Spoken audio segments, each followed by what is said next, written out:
welcome all of you to, I think, a very important session. Maybe I'm biased, but how will AI regulation look like in a new U.S. administration?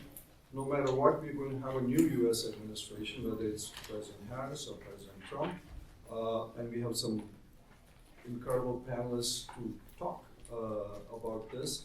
The way I thought we'll do it is we'll have them introduce themselves, and I'll pose a question for them, all of them to answer, and we'll start by asking that how will AI regulation look like in a new, whether if it's a Republican administration, if it's a Democratic administration. So we'll start with you, Congressman, with an introduction and an answer to that. And thank you for your organization and bringing me into this.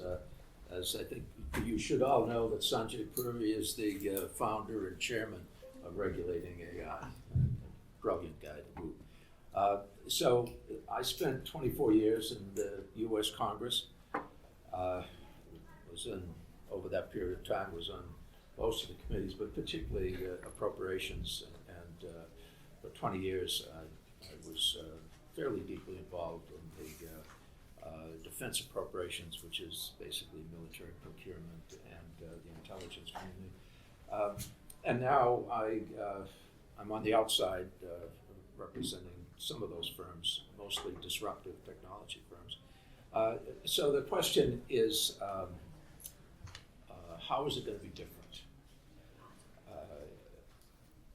I think that we're going to see a sea change in terms of focus on artificial. Oh, that was okay. I didn't think I said anything so dramatic that you thought bad. But so Joe Biden is not an AI guy. He's old school.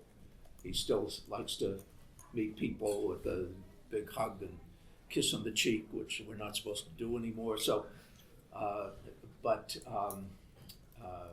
Kamala Harris grew up in her adulthood was spent, as you know, in San Francisco and California, and with a lot of the technology community. She wants to embrace the community. She wants to work with them, and she does understand the importance of artificial intelligence, that it's transformative. It's really revolutionary, both in the public and the private sector. In terms of Donald Trump, it's hard to tell what's going to happen. He's deferred to some of his friends in the tech sectors and suggested that there's going to be a light touch for artificial intelligence. I think he's going to let some of his principal supporters, i.e. funders, call the shots. I personally think that that's a recipe for disaster because this is something that needs it's a movement that really needs to be all-inclusive. I think we're going to have some real problems if the advice and decision-making is controlled by a handful of people, and you probably have a pretty good idea who that would be. AI needs to be more democratized with a small d, and if it's going to reach anywhere near its full potential, we need more than the Googles and the Microsofts and the Amazons and so on of the world dictating policy. It needs to be accessible. And let me say one other thing. A lot of his advisors think you can do this without federal interference. The federal government is the largest purchaser of goods and services in the United States and to some extent even in the world. They're going to make the rules. And if you don't make it with them, then you're going to make it, they're going to make it despite you. So I've got a lot of other things to say, but we've got much more thoughtful, knowledgeable people here to say them. And so let me just use that as an introduction. I'm anxious to hear from some of my much more intelligent colleagues here. Thank you. Max, introduction and answer. Yeah, absolutely. Well, thank you so much for being here today, and thank you for having me. I'm Max Franco. I lead policy at Scale AI. For those of you who don't know, Scale is we're the largest company in the training of the data for AI systems. So if you think about AI being three pieces: compute, data, and algorithm. We really are the data layer of AI. And so I live in our policy world, and so this question is really top of mind for us right now. And I think the Congressman laid out a really good kind of high-level overview of what we're seeing. And I think practically, AI is not necessarily a new issue for an administration to deal with, despite the attention it's getting now. And so under former President Trump, we did see a couple executive orders and bipartisan bills pass Congress to actually set up a lot of the things that the Biden administration has carried over. And so I think what that means is that I don't necessarily think we're, going to lose the vision of AI as a national priority.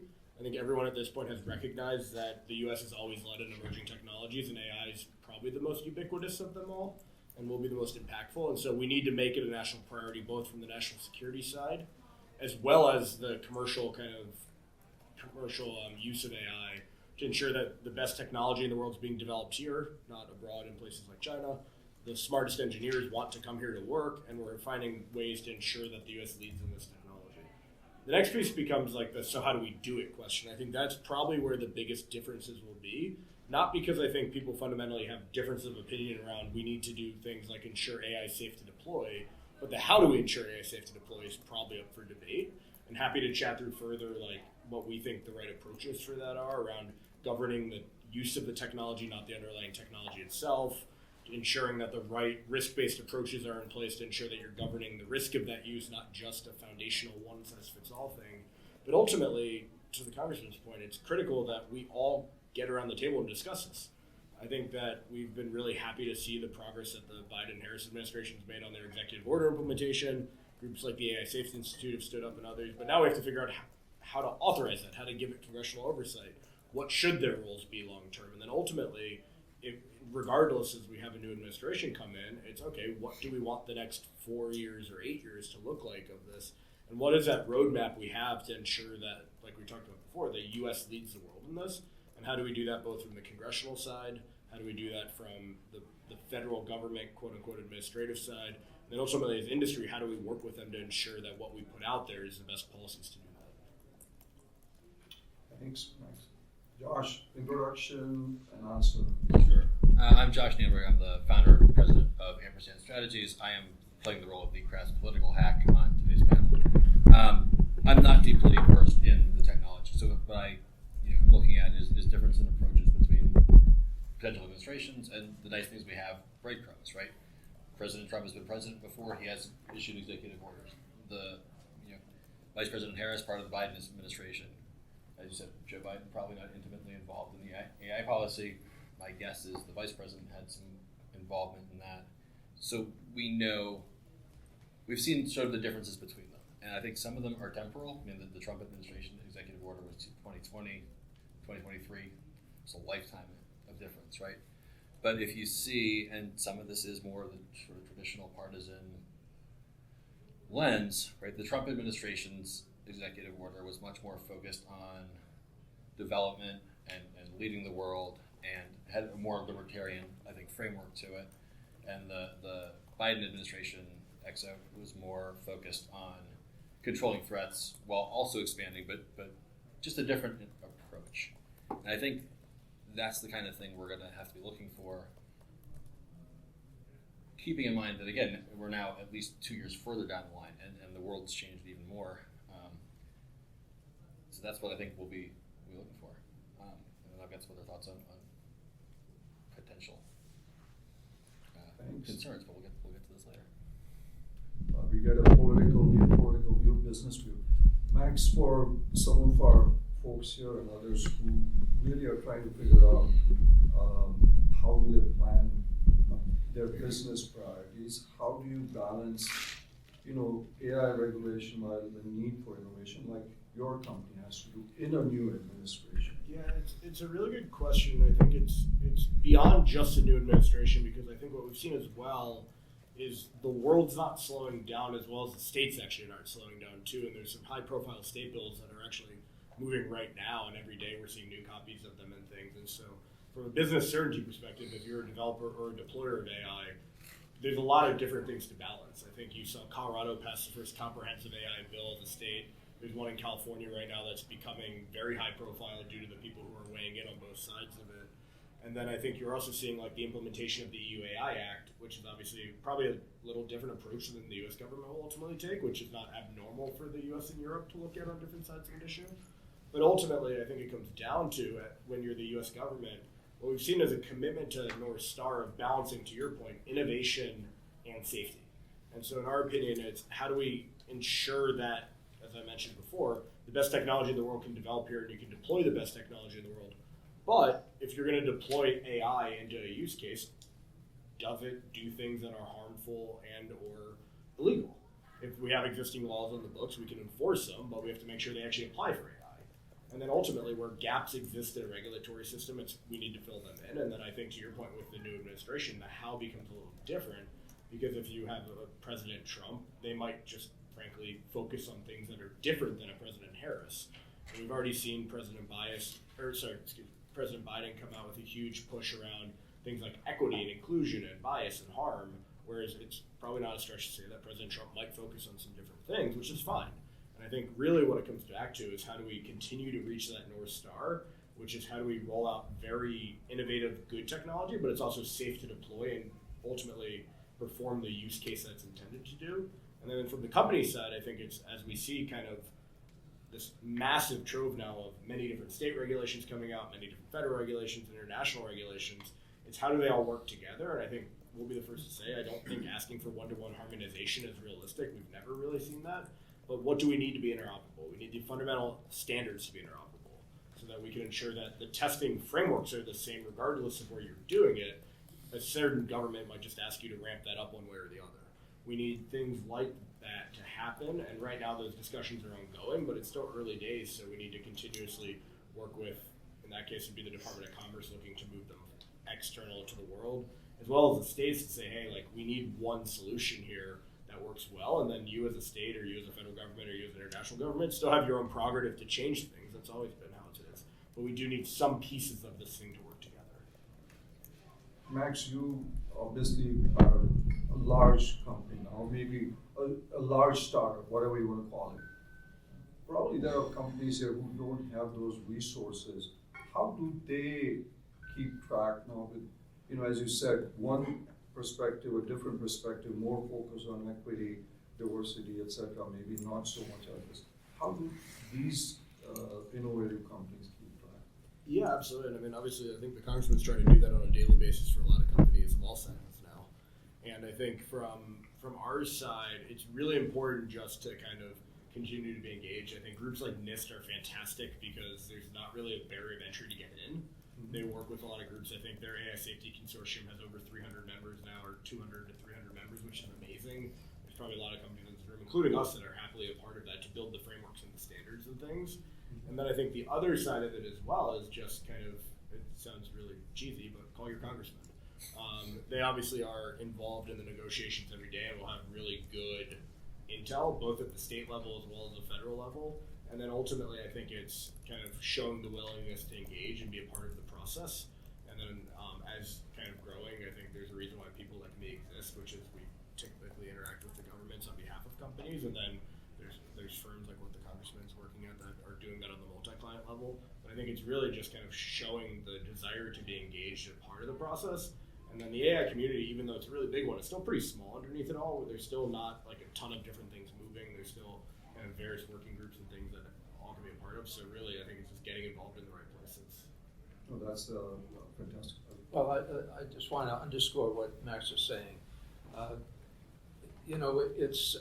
It's difficult enough to leave abortion policy to the states. You can't leave artificial intelligence policy to the states. None of you plan to operate your business confined within one state. And one of the benefits of AI is efficiency. Well, how grossly inefficient to have one law for California, a different one for Oregon, a different one for Nevada, et cetera. That's not going to work. I know that some states like California like to be first at bat and offer up the legislation and then hope that the federal government is going to model theirs after the state legislation. It's going to have to be national and really it has to be international. There has to be an international policy. This is not something that is contained by physical borders. And so the action is really going to be at the level of the U.S. Congress and the Senate.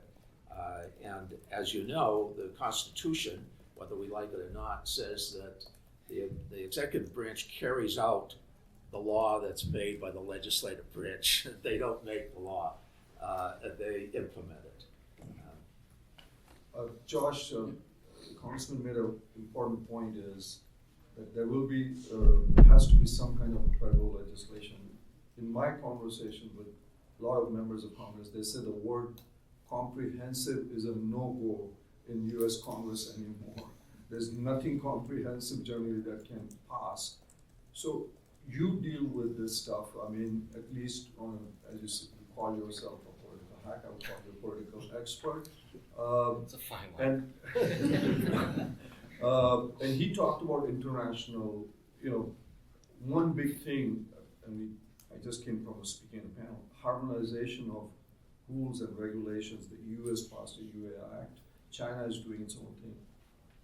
What is the perspective, and since this is a panel about the future, the new administration, your thoughts on, can we have a comprehensive AI legislation, and can there be, and Max, you can also jump in, international regulation for AI in the new administration? Sure, and I think I'm going to start by saying there has to be, because you can't look at the future without looking back to the past. And one of the things that red flags that pops up in my mind when I look at where we are in terms of regulating AI for the future is I go back to 2008 and the financial crisis, and I think we're in a very similar situation where there's an entire industry that's innovating much, much faster than administrations or Congress or legislatures can keep up. I mean, Congressman, your former colleagues aren't in the meat of this every single day. Most of them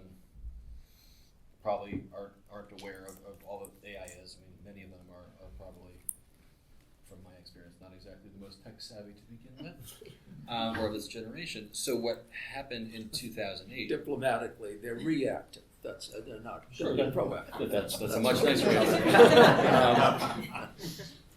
to one of the questions people always asked after 2008 is why didn't more people go to jail? And the answer was because nothing they did was illegal, because the laws hadn't caught up to what they were doing. Industries, people who are subject matter experts, people who are, frankly, innovators, innovate. That's why they call them that. And government lags. It has to, right? Because there's no way you could possibly keep up with all these things. And what my fear is, whether it's coming up with a national piece of legislation or some sort of international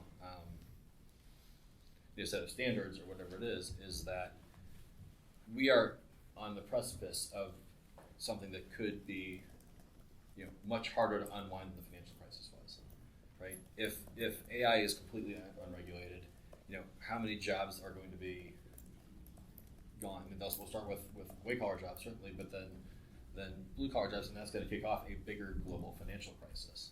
So again, I guess the Politico in me looks at sort of what's the threat to sort of status quo, what's the direction we're going to go in, and my concern is that without some sort of consensus and without, frankly, people in this room calling their congressman and really helping to explain it and showing the need for some kind of regulation, we're going to end up in a position where we're trying to put out the fire, but we haven't bought a firehouse yet, and that's I think critical.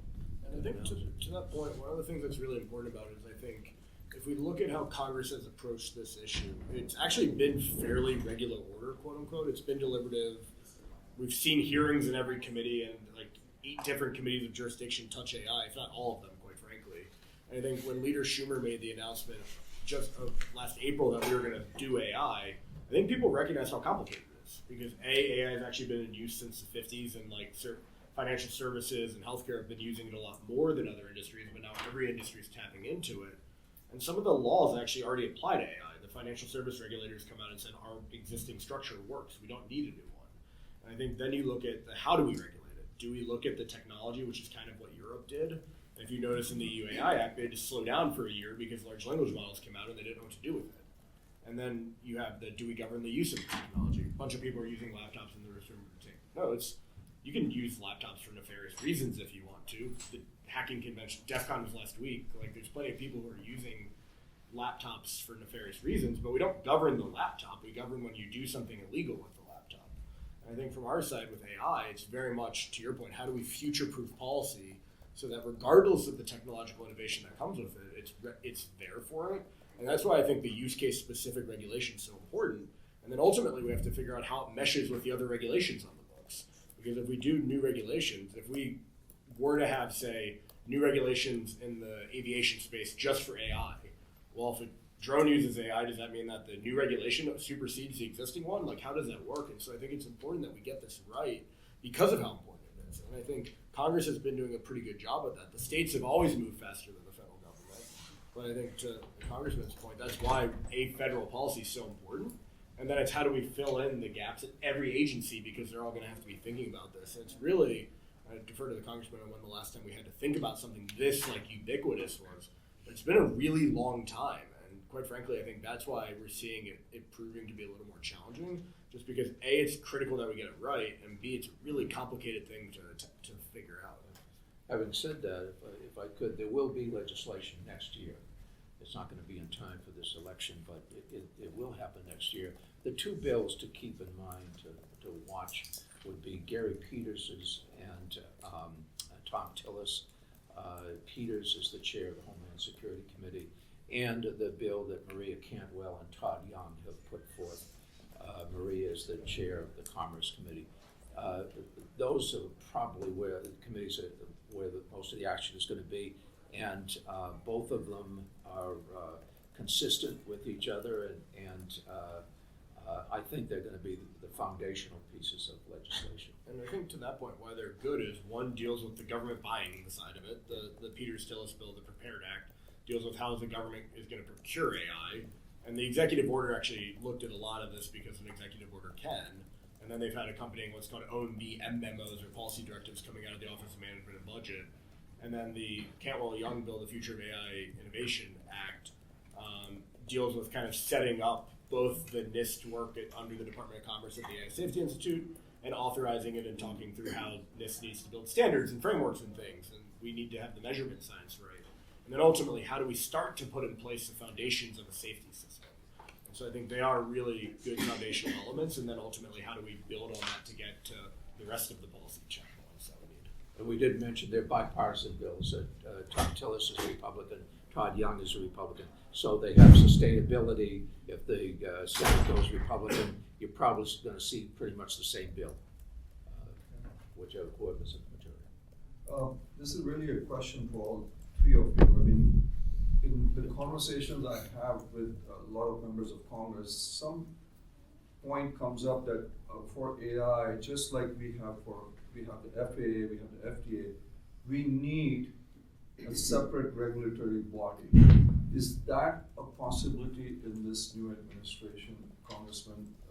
Firstly, I'll tell you the answer later on that I get from members of Congress, but do you think that's a possibility? Well, Mustafa Suleiman, in his excellent book, The Coming Wave, really worth reading, he points to the FAA as an example of how this should work. Mm-hmm. And the FAA has earned the trust of most America. There are issues that come up here and there, but nobody wants to do away with the FAA. The problem, the difference is that you've only got a handful of major airlines. So they're all in and working with the FAA. Now, you could make the argument there's really only a handful of major AI companies, but that's not going to be the case. It shouldn't be the case. And so if there is going to be a governing structure like the FAA, the private sector is going to have to agree to buy in on that, to defer to some of the judgments that are going to be made from a regulatory standpoint. And that is yet to be seen. That I'm not sure the Elon Musks of the world are going to. Gates probably, there are several people, I won't go into names, but there are several people who will, but then there are going to be some major holdouts, and if they're holdouts, then it's not going to work. And I think I would almost push back on the notion of we need that. I think we've seen some governments look at that. So Europe standing up their Department of AI right now. California in their bill actually proposes a frontier model division, which would be the first in the state, I think. But I think it goes back to the ubiquitousness of the technology, and do you choose to govern the use of the technology, or do you govern the technology itself? And so if you govern the use of the technology, the existing regulators actually work really well for that. We don't necessarily need a new body. So I think from our side, it's how do we use the existing regulatory bodies in existence today. If there's gaps in the system, let's go fill them. But ultimately, let's leverage the system we have today to the greatest extent possible before we have to go find new things. We have a special guest with us who has walked in, who probably knows Max a lot more than at least I know. We are having this session, we have Congressman Jay Obernolte with us. He's the chairman of the Congressional AI Task Force. He's going to give a keynote. But more important than that, he has a graduate degree in AI, and he really knows this subject. We are having a discussion, Congressman, about what will happen in a new administration in AI. I don't know if you want to give some comments. Please have a seat. We have Congressman Moran. We have many different viewpoints. We have industry viewpoints. So we were just, people are curious to know, we're going to have a new administration no matter what, whether it's President Harris or President Trump. So we're kind of talking about how will regulation kind of move in that. Any thoughts that you have moving forward, given that your leadership, Congressman, and thank you for coming. Sure. Well, it's an honor to be here to talk about one of my favorite subjects in the world, which is artificial intelligence. Absolutely. A lot of people don't know that my ambition in life was to be a researcher in AI when I was in high school. And at that time, the only way to do that was to be an academic. And so I went to Caltech, got a degree in computer engineering, was working on my doctorate at UCLA when my side hustle at the time, which was writing video game software, took off. And so that deflected me out of a career in academia into a career in computer science. So it's an honor to be leading the task force. To answer your question, I think it's going to take a partnership between the executive and the legislative branches to effectively enact a regulatory scheme that works for AI. You saw the Biden administration's executive order on AI that came out. I actually think that it didn't get as much attention as it should have. I think it represents pretty much the furthest thinking, deepest thinking that's been done about the regulation of AI so far in this country. I didn't agree with all of it, but I would say 90% of it I thought was really good and really well thought out. And it was focused on less on the commercial side and more on how to use AI to create efficiencies in federal government. Where it gets a little sticky is when the administration tries to extend regulation into areas that haven't been authorized by Congress yet. And that's where what I've been pleading with them, and I've spoken just in the last 2 weeks with the head of the FCC and the head of the FTC about this. Let's work together. Help us help you. Tell us what authorities that you need that you don't already have. Tell us why you need them and how you would like them granted. And let us help you authorize those authorities with appropriate guardrails in place to make sure that we're doing a good job at regulating AI. And if we can do that, then it'll be a partnership between the branches. And if we don't, it'll devolve into, as has happened in other areas recently, a competition between the executive branch and the legislative branch. And regardless of which party controls which branch next year, that's not something that's going to be good for AI regulation. So I'm hopeful, and you've seen with the recent Supreme Court decision on the Chevron doctrine, the executive branch needs to be very careful that they don't exceed the authorities given to them by Congress. So I hope that we can work together in the next couple of years in making this happen, and I'm hopeful that our AI task force is a central part of that. That's fantastic. We have we have former member of Congress, Congressman Jay Moran, we have Max from Scale AI, we have Josh.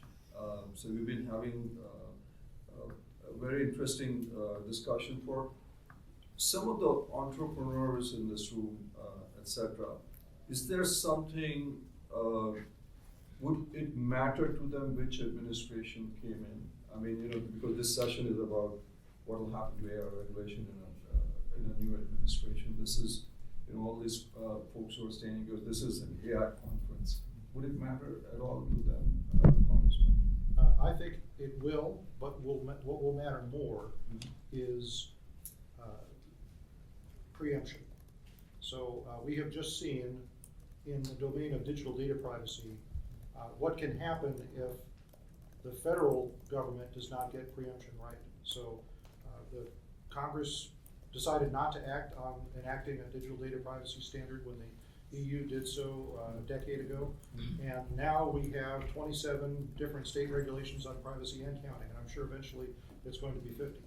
And you know, if you're an entrepreneur, you know the difficulty of dealing with a regulatory scheme that complicated. I mean, really, if you're at Google and you've got an office building full of lawyers, you have the legal sophistication to deal with something that complicated. But if you are two guys in a garage trying to start the next Google, you don't. That's data privacy. AI is even more fraught with peril for entrepreneurialism. So I think that we need to get this right at the federal level. I mean, you've seen just in the state of California now over 50 different bills enacted just this year on the topic of AI. I mean, they're debating actually this week what would be the Senator Wiener's bill on AI regulation and model transparency. You know, think about if every state does that, and think about how difficult it will be to do anything entrepreneurial with AI. So that's why this is something where we all need to sit down. By the way, Senator Wiener's a friend of mine. I served with him when I was in the legislature. He and I have talked on this issue. And he said to me the same thing that the governor of Colorado said when he signed their AI bill. He said, the only reason we're doing this is because there has not been action at the federal level, and we have no optimism that there will be. Scott Wiener said to me, look, if you guys would enact this at the federal level, we wouldn't have to do it at the state level. So, I mean, I really think that that illustrates the importance of what we're working on. But will we get something at the federal level, Congressman? So you are the chair of the task force, so you're the man. So I'll tell you this. So the reason why we are a task force, last year we were a working group that I also chaired, but the reason why we're a task force this year is that we have a stated goal, which is to, by the end of the year, deliver a report that details a proposed federal regulatory framework for AI. So it's a defined work product, and I am highly confident we will deliver that, and we're going to do it on a bipartisan basis. We've had 13 different hearings now. We've got 24 deeply committed members that are working on that, and we're going to get that done. And this isn't going to be, just to set expectations, it's not going to be another EU AI Act where it's 3,000 pages of legislative text, like just pass this and everything will be fine. Instead, it's going to be a to-do list. You know, these are all of the things that we think Congress and the executive branch need to partner in taking care of to accomplish the effective regulation of AI. And I'm a believer in incrementalism. I don't think that this is one bill and we're done and problem is solved. You're welcome. You know, we've now regulated AI. I think this is 10 bills a year for the next 10 years as we deal with these different topics. And I think that's okay, because I think there's more urgent issues that need to be dealt with immediately. And then I think that there are issues where we really don't have the knowledge that we need to do an effective job of legislating right now. And that's okay, because we have the runway to allow those things to become more in focus before we act. So I think this is the work of years and not of months, but I do have optimism that we're going to get it done. And let me also point out this, kind of a side effect of the task force, which I had not anticipated. We now have a pool of 24 really educated and interested members of Congress who are deeply informed on the topic of artificial intelligence. And we didn't have that before, and I think that's going to be the nucleus of evangelizing what the task force needs to do and what needs to be done on AI to the rest of the House in the next Congress. that's fantastic. You said there will be some urgent things that you will tackle immediately. Can you talk a little bit about those? I mean, is that something you can discuss? Sure. Those for our audience. I mean, a few things. One of them is non-consensual intimate imagery. I think that's something that there's a state regulatory landscape that already kind of sort of deals with that issue in an uneven way. I think that's something that would be should be very easy for us all to agree that's not okay. You know, to take a 16-year-old teenage girl's face and use artificial intelligence to put it on a pornographic body, you know, that is not okay. So that's something I think we can act on immediately. In fact, I'm co-leading a bill to do that with, believe it or not, Alex Ocasio-Cortez, who's a member of my task force. You wouldn't think, you know, she and I have a lot in common, but we actually do. She's bright and really engaged on this issue and passionate about it. So that's one thing. I think we were talking about digital data privacy. That's something that we are trying to get done at the federal level. I think that there's a big nexus between that and what needs to be done on AI regulation, because one of the biggest problems in my parade of horribles that AI could lead to is the use of AI to pierce through digital data privacy. You know, we've been promising people for the last 20 years that as long as their data is anonymized, it's okay that data brokers are selling it. Okay, but now we have AI that has the ability to de-anonymize it. And every year that goes by, that capability is going to grow. And that's a violation of the promise that we made to people. We need to deal with that issue. So those are just a couple. I've got 10. I could go through. Yeah, that's fantastic. Max, you're on the industry side, Congressman Moran, Josh, we have as head of the task force. Any thoughts as we are looking at you know, the new administration? You heard from the congressman what they are looking at. Yeah, I mean, I think first and foremost, just the work of the task force can't be understated to the congressman's point. First of all, you had an issue that probably a year ago at this time, people had trouble spelling at times. But then now to be as deeply educated as they are on issues, and from my perspective in engaging with the staff, getting now the level 300 course questions, not the 101 questions anymore, is pretty remarkable in such a quick period of time. There's an amazing learning curve in AI, and I think it goes back to what we were talking about before. It's just how complicated it is to get this right. And so to go through the task force, to go through all the committee hearings, to do all those things, they take time. That's kind of how Congress was also designed to work, which is really a good thing.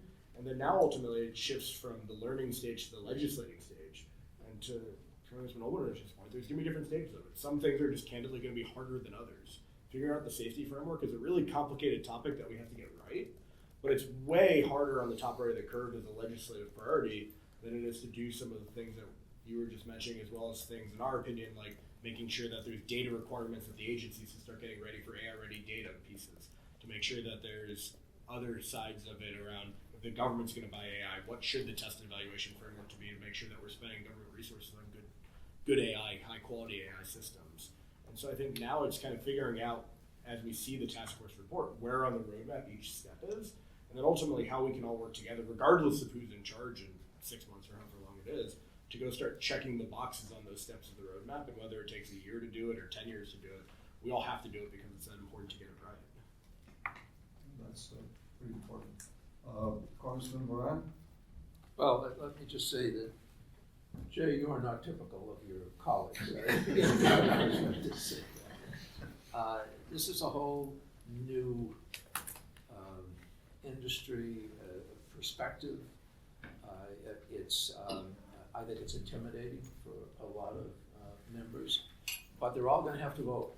They're going to be taking a lot of votes next year. I suggested earlier that I don't think we're going to have encompassing legislation, certainly not comprehensive legislation this year. But next year there will be a bill. It's barreling forward. More people are trying to get on board. There's going to be amendments. I don't know what's going to happen during the election, but there will probably be events that spur it on, that underscore the urgency of getting some national legislation. But what I want to say to the people in the room here, the fact that you came to this conference, that you came into this room, that you're standing instead of sitting,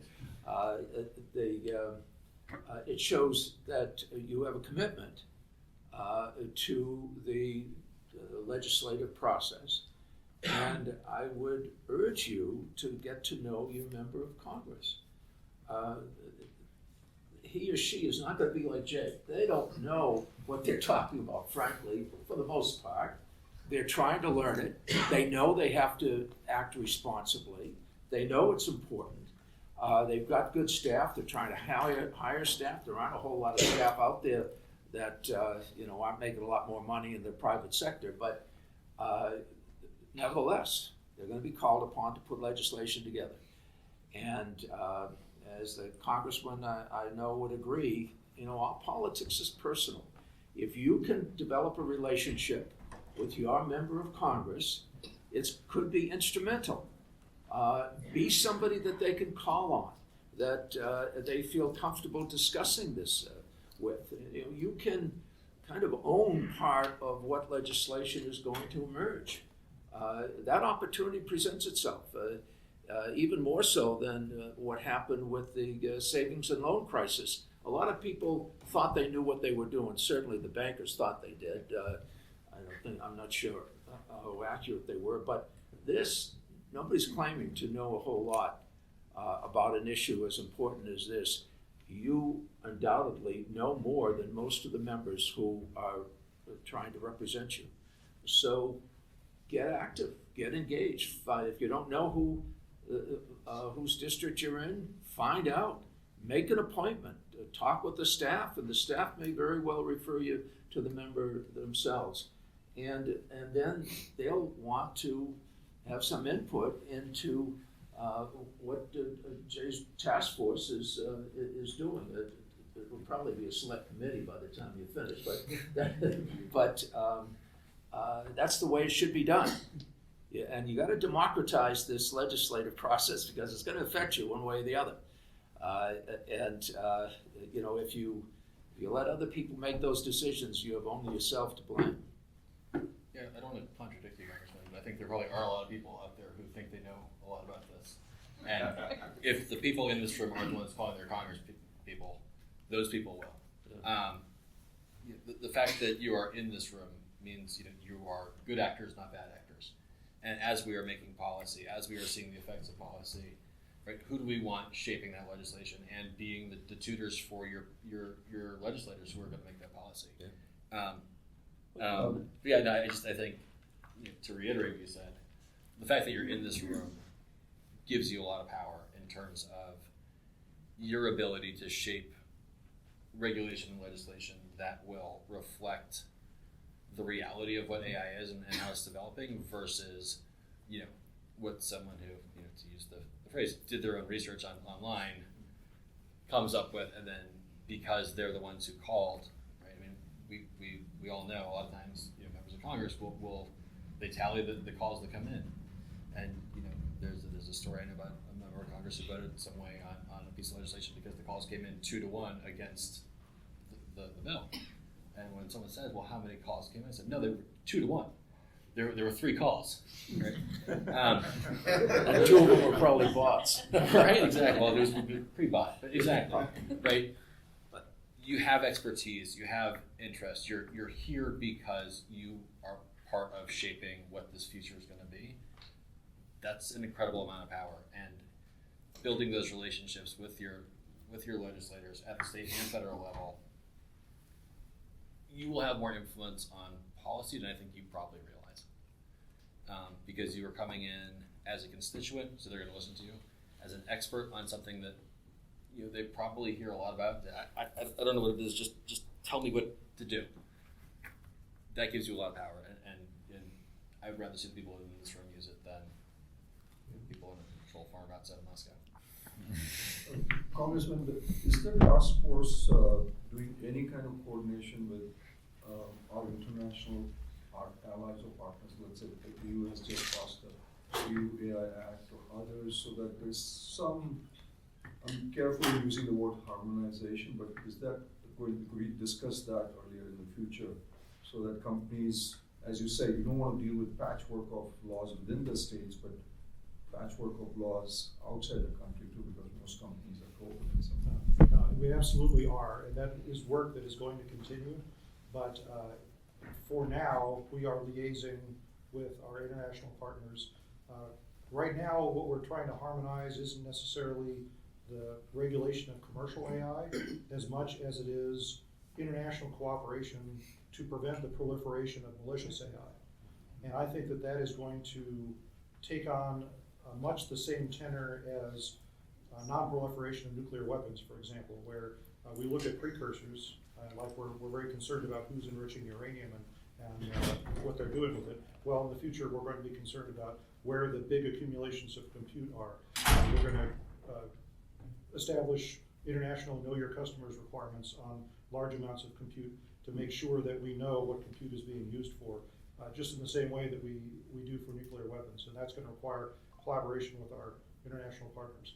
Let me tell you, though, one interesting impediment that we've run into is the unique structure of our government in the United States, because we go, for example, talk to our colleagues in the UK, and the UK regulation is very much an executive branch action, because when Parliament forms a government, the members of the government come from Parliament, and so it's kind of a monolithic kind of construct, and they don't understand when they come over here that the difference between an executive order and an act of Congress and how those two are different and how the branches coordinate. And so it's kind of been a process of education, in that sense. But it's something that is going to require a lot of effort on everyone's part. And I think the next step, beyond non-proliferation, the next step is harmonization of testing and evaluation standards.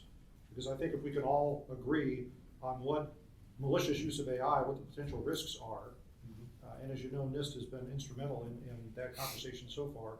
As an international community, if we came up with those standards, then it's going to go a long ways towards harmonizing the international opinion of how we manage those risks. And I have to apologize, I'm speaking downstairs in 5 minutes, so they probably We're running after you. Okay, great. We are all, one of the, this is a plug, he's giving an awesome keynote address downstairs. I would welcome all of you to really listen to him. As I said, it's going to be a great session. But I thank Josh, you, Congressman Max, Congressman Obernolte, and all of you for coming. Thank you so much, and we'll see you.